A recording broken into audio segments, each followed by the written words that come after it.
శ్రీ పొట్టి శ్రీరాములు నెల్లూరు జిల్లా కావలి నియోజకవర్గంలోని బోగోలు మండలం కొండబెట్రగుంట శ్రీ ప్రసన్న వెంకటేశ్వర స్వామివారి దేవస్థానం బిలకుట క్షేత్రం నందు ఫిబ్రవరి 26వ తేదీ నుండి మార్చి నెల 8వ తేదీ వరకు నవవాహినిక బ్రహ్మోత్సవ కార్యక్రమాలు 11 రోజుల పాటు అత్యంత వైభవంగా ఘనంగా శాస్త్రయుక్తంగా భక్తి శ్రద్ధలతో నిర్వహిస్తున్నట్లు ఆలయ ప్రధాన అర్చకులు తెలిపారు.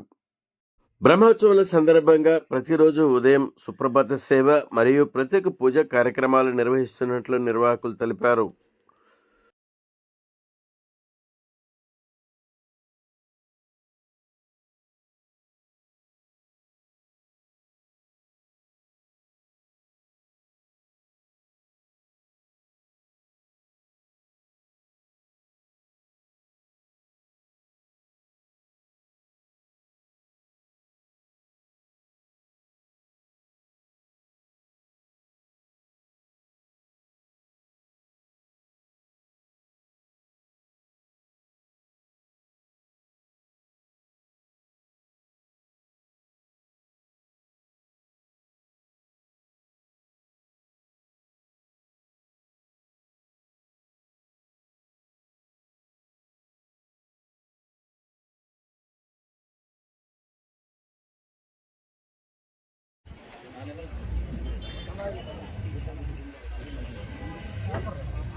తమ్ముడు కొద్దిసేపు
మీరు కొంచెం దూరంగా ఉండాలా, దూరంగా ఉండండి, దూరంగా ఉండండి.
మీరు ముందరికి బ్యాక్ లైట్ కదుపుతుంది. మీరు కుర్చీలు కొంచెం వెనక్కి వేసుకుంటారు. బ్యాక్ లైట్ శుద్ధంగా ఆడ తీసుకున్నట్టు. నమో వెంకటేశాయ. ఈరోజు ఇక్కడ విట్రకుంట వెంకటేశ్వర స్వామి ఆలయంలో ఎప్పుడో చోళరాజుల తరంలో నిర్మించిన ఈ ఆలయంలో కోనేరు తిరిగి పునర్నిర్మించడం అనే భాగ్యాన్ని ఆ భగవంతుడు మాకిచ్చినందుకు ప్రభాకర్ రెడ్డి గారికి నాకు ఇచ్చినందుకు నిజంగా మా పూర్వజన్మ సుకృతం అనుకుంటున్నాను. అందులో భాగంగా కావలి ఎమ్మెల్యే కృష్ణారెడ్డి గారు కూడా మమ్మల్ని అడగడం, మేము దానికి వెంటనే స్పందించడం, సుమారు 2 కోట్ల పైన ఈ కోనేరు అవ్వడం జరిగింది. అది మా అదృష్టంగా భావిస్తున్నాం. స్వామివారికి చేసి మేము తిరిగి ఆయనకి కానుకగా ఇవ్వడం. అలాగే ఈ టెంపుల్ మన ప్రభుత్వం అధికారంలోకి వచ్చిన తర్వాత కృష్ణారెడ్డి గారు కానీ, రవిచంద్ర గారు కానీ, అలాగే వీదా మస్తానరావు అన్న కానీ, వీళ్ళందరూ కూడా ఈ గుడికి ఎప్పటి నుంచో ఈ గుడిని ఎంతో అంగరంగ వైభవంగా భగవంతుడికి ఎన్నో సేవలు చేస్తున్నారు ఇక్కడ. అందులో భాగంగా ఇప్పుడు మరి ఈ 20 నెలల్లో ఏదైతే మన ముఖ్యమంత్రి చంద్రబాబు నాయుడు గారు ధర్మ ప్రచార పరిషత్ ద్వారా అన్ని దగ్గరలో దేవాలయాలు పునర్నిర్మించాలని చెప్పి మనందరినీ కోరుతున్నారు. దేవుణ్ణి మనం ఎక్కడా విస్మరించకూడదు, దేవుడికి ఎంతో ప్రాధాన్యత ఇవ్వాలని చెప్పి ఆయన కోరుతున్నారు. ఆ మాదిర ఇక్కడ మన ఎమ్మెల్యే కృష్ణారెడ్డి గారు ఈ గుడి మీద చాలా శ్రద్ధతో ఇన్ని బహుత్తర కార్యక్రమాలు ఇక్కడ చేస్తుండడం నిజంగా వాళ్ళ అదృష్టం. ఆ భగవంతుని ఆశీస్సులు ఆయన మీద, ఆయన కుటుంబం మీద ఉండాలని, అలాగే మాకు కూడా ఆ స్వామివారి ఆశీస్సులు ఉండాలని చెప్పి కోరుకుంటూ ధన్యవాదాలు తెలుపుతున్నాను. బ్యాక్ లైట్ శుద్ధంగా ఆడ తీసుకున్నట్టు. నమో వెంకటేశాయ. ఈరోజు ఇక్కడ విట్రకుంట వెంకటేశ్వర స్వామి ఆలయంలో ఎప్పుడో చోళరాజుల తరంలో నిర్మించిన ఈ ఆలయంలో కోనేరు తిరిగి పునర్నిర్మించడం అనే భాగ్యాన్ని ఆ భగవంతుడు మాకిచ్చినందుకు ప్రభాకర్ రెడ్డి గారికి నాకు ఇచ్చినందుకు నిజంగా మా పూర్వజన్మ సుకృతం అనుకుంటున్నాను. అందులో భాగంగా కావలి ఎమ్మెల్యే కృష్ణారెడ్డి గారు కూడా మమ్మల్ని అడగడం, మేము దానికి వెంటనే స్పందించడం, సుమారు 2 కోట్ల పైన ఈ కోనేరు అవ్వడం జరిగింది. అది మా అదృష్టంగా భావిస్తున్నాం. స్వామివారికి చేసి మేము తిరిగి ఆయనకి కానుకగా ఇవ్వడం. అలాగే ఈ టెంపుల్ మన ప్రభుత్వం అధికారంలోకి వచ్చిన తర్వాత కృష్ణారెడ్డి గారు కానీ, రవిచంద్ర గారు కానీ, అలాగే వీదా మస్తానరావు అన్న కానీ, వీళ్ళందరూ కూడా ఈ గుడికి ఎప్పటి నుంచో ఈ గుడిని ఎంతో అంగరంగ వైభవంగా భగవంతుడికి ఎన్నో సేవలు చేస్తున్నారు ఇక్కడ. అందులో భాగంగా ఇప్పుడు మరి ఈ 20 నెలల్లో ఏదైతే మన ముఖ్యమంత్రి చంద్రబాబు నాయుడు గారు ధర్మ ప్రచార పరిషత్ ద్వారా అన్ని దగ్గరలో దేవాలయాలు పునర్నిర్మించాలని చెప్పి మనందరినీ కోరుతున్నారు. దేవుణ్ణి మనం ఎక్కడా విస్మరించకూడదు, దేవుడికి ఎంతో ప్రాధాన్యత ఇవ్వాలని చెప్పి ఆయన కోరుతున్నారు. ఆ మాదిర ఇక్కడ మన ఎమ్మెల్యే కృష్ణారెడ్డి గారు ఈ గుడి మీద చాలా శ్రద్ధతో ఇన్ని బహుత్తర కార్యక్రమాలు ఇక్కడ చేస్తుండడం నిజంగా వాళ్ళ అదృష్టం. ఆ భగవంతుని ఆశీస్సులు ఆయన మీద, ఆయన కుటుంబం మీద ఉండాలని, అలాగే మాకు కూడా ఆ స్వామివారి ఆశీస్సులు ఉండాలని చెప్పి కోరుకుంటూ ధన్యవాదాలు తెలుపుతున్నాను.